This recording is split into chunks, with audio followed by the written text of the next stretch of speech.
चलिए आज एक नजर डालते हैं सैयद वंश पर।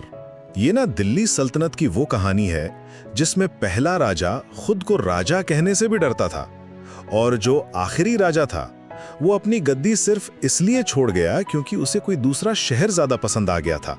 सोचिए, ये वंश तब सामने आया जब तैमूर के हमलों ने तुगलक सल्तनत को बिल्कुल कमजोर कर दिया था। तो पहली बात, इसके जो फाउंडर थे खिज्र खां, उन्होंने दिल्ली तो जीत ली, पर मजे की बात यह है कि कभी सुल्तान का टाइटल ही नहीं लिया। वो खुद को तैमूर के वंशजों का रियात आला, मतलब एक वफादार गवर्नर ही कहते रहे। अब ये उनकी मजबूरी भी थी और आप कह सकते हैं होशियारी भी। इसी वजह से वो बड़े दुश्मनों से बचे रहे और अपनी पावर को मजबूत करने का टाइम निकाल पाए। दूसरी बात ये कि इस वंश का शासन बहुत लंबा नहीं चला और काफी कमजोर भी रहा।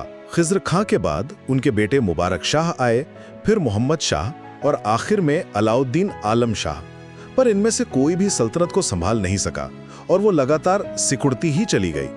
और फाइनली सबसे अजीब बात, इस वंश का अंत, जो आखिरी सुल्तान था आलम शाह, वो तो जैसे दिल्ली की पॉलिटिक्स से तंग आ गया था।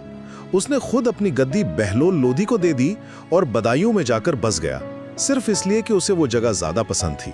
मतलब इतिहास में कौन सा राजा अपनी मर्जी से ऐसे सब कुछ छोड़ता है? तो कुल मिलाकर सैयद वंश तैमूर के हमले के बाद की उथल पुथल से निकला और एक ऐसे सुल्तान के साथ खत्म हुआ जिसने अपनी मर्जी से ही अपना ताज छोड़ दिया।